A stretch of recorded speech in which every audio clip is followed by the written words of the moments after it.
Hi guys, Mrnewmobile here, please subscribe, followed by the bell. So as we have just few hours to step into new year and as a roundup tech news for the year 2021, so I want to say a very happy new year to all my subscribers.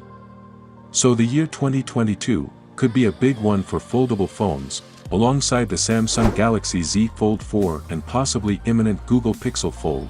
It now turns out that Lenovo is looking to come back with a third generation of the Motorola Razr.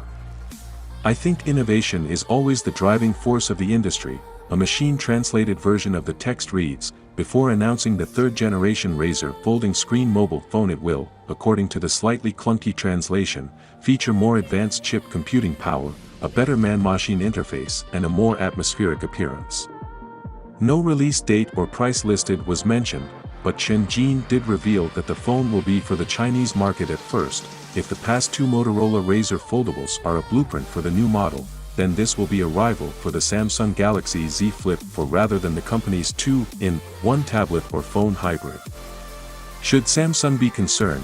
That very much depends on whether Motorola's parent company Lenovo has learned the lessons from the two previous Razr handsets, which failed to make much of an impact.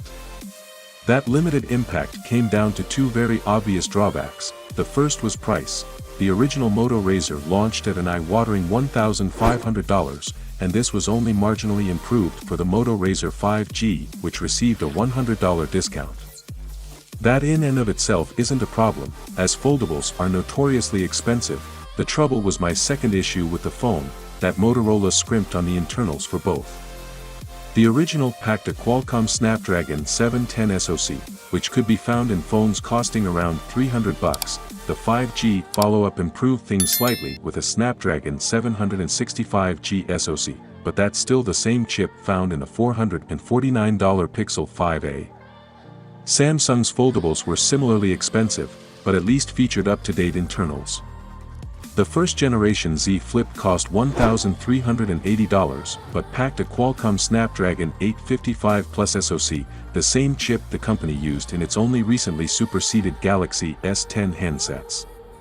It would be pretty trivial for Motorola to match that, chip shortages notwithstanding, and the translated text makes it seem like the company intends to make improvements there.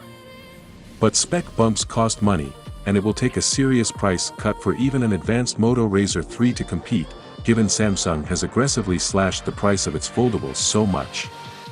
The Samsung Galaxy Z Flip 3 managed to sell at that psychologically sub-$1,000 price point, after all.